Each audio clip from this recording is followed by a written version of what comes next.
बिस्मिल्लाहिर्रहमानिर्रहीम। अस्सलाम वालेकुम viewers, welcome to my channel kitchen with Dana Pani. कैसे हैं आप सब? होपफुली सब ठीक ठाक होंगे, खैरियत से होंगे। अल्हम्दुलिल्लाह मैं भी ठीक ठाक हूँ, खैरियत से हूँ। और आज आपके लिए लेकर आई हूँ भिंडियों की बहुत सिंपल, आसान और मज़ेदार रेसिपी। क्योंकि आजकल सीज़न में है भिंडियाँ, हर घर में बनाई जाती है और बहुत सिंपल और आसान है। इंशाल्लाह आपको ये रेसिपी ज़रूर पसंद आएगी। शुरू करते हैं रेसिपी। बिस्मिल्लाहिर्रहमानिर्रहीम। यहाँ मैंने लिया था 1 कप ऑयल और आधा किलो प्याज थी, जिसे मैंने स्लाइस में कट कर लिया था और उसे मैंने फ्राई करने के लिए रख दिया। स्टार्ट से थोड़ी सी वीडियो स्किप हो गई, उसके लिए माजरत। तो जैसे ही प्याज नरम हुआ, थोड़ा सा ट्रांसपेरेंट हुआ, उसमें मैंने डाल दी गोल वाली साबुत लाल मिर्च। हाथों की मदद से तोड़ के डालिएगा, इसका बहुत अच्छा अरोमा जो है वो ऑयल में निकल आएगा। साथ ही मैंने इसमें डाल दी हैं हरी मिर्चें, छोटी वाली 10 से 12 हरी मिर्च आपने लेनी है, उन्हें छोटा छोटा कट कर लें और वो भी इसमें डाल दें। 5 मिनट हम इसे कुक करेंगे, ऑयल के अंदर मिर्चों का फ्लेवर निकल आए। उसके बाद हम इसमें डाल देंगे, यहाँ पे है मेरे पास टमाटर। तो जो टमाटर हैं, आपने बड़े साइज़ के पके हुए लाल टमाटर लेने हैं। भिंडियों में टमाटरों का फ्लेवर बहुत अच्छा लगता है, टमाटर थोड़े से ज़्यादा ही जाते हैं। तो आप आधा किलो या 1.5 पाव टमाटर आप इसमें डाल सकते हैं। तो ये आधा किलो भिंडियों की रेसिपी है, तो इसमें आपने खूब अच्छे से मसालेदार बनानी है। तो इसमें आपने टमाटर भी ज़्यादा डालने हैं, प्याज भी थोड़ी सी ज़्यादा ही जाएगी। देखें प्याज और टमाटरों के साथ जब मसाला भुन गया है, थोड़ा सा नरम पड़ गया है, अब मैंने इसमें डाल दी हैं भिंडियाँ। ये आधा किलो भिंडियाँ थी, जिसे अच्छे से धोने के बाद मैंने 1 इंच के टुकड़ों में कट कर लिया है। और बस इस मसाले के साथ हम इसको 5 मिनट के लिए मज़ीद कुक करेंगे और उसके बाद डाल देंगे मसाले। तो इसमें जाएगा 1 टेबलस्पून नमक, 1 टीस्पून हल्दी। इतने सिंपल और कम मसालों में तैयार होगी। जितने कम मसाले होंगे सब्ज़ियाँ उतनी ही मज़ेदार बनती हैं। बहुत ज़्यादा मसाले इसमें डालने की ज़रूरत नहीं है। मिर्चें हमने पहले डाल दी हैं, इसमें अलग से मिर्चें डालने की ज़रूरत भी नहीं है।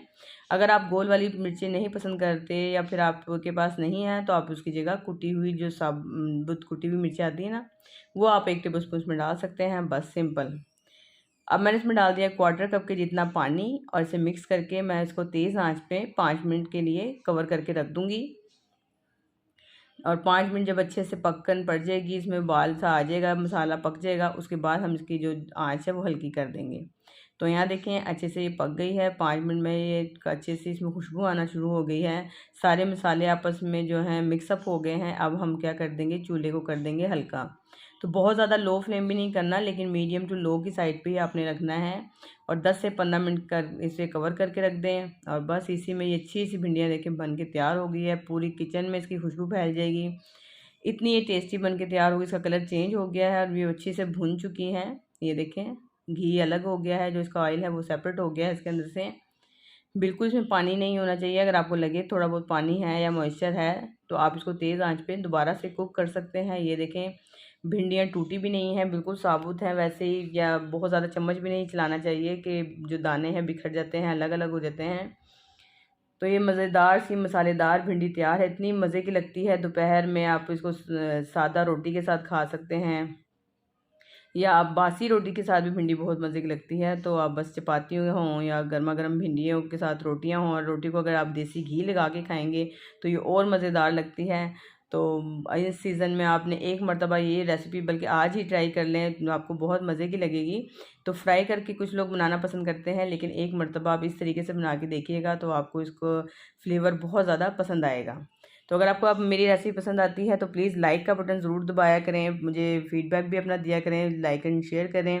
चैनल पे नए हैं, चैनल को सब्सक्राइब कर लें, बेल आइकन को भी प्रेस कर लें। आज के लिए इतना ही, मिलती हूँ आपसे किसी और नई वीडियो में। जब तक के लिए आप मुझे दें इजाज़त। अल्लाह हाफिज़।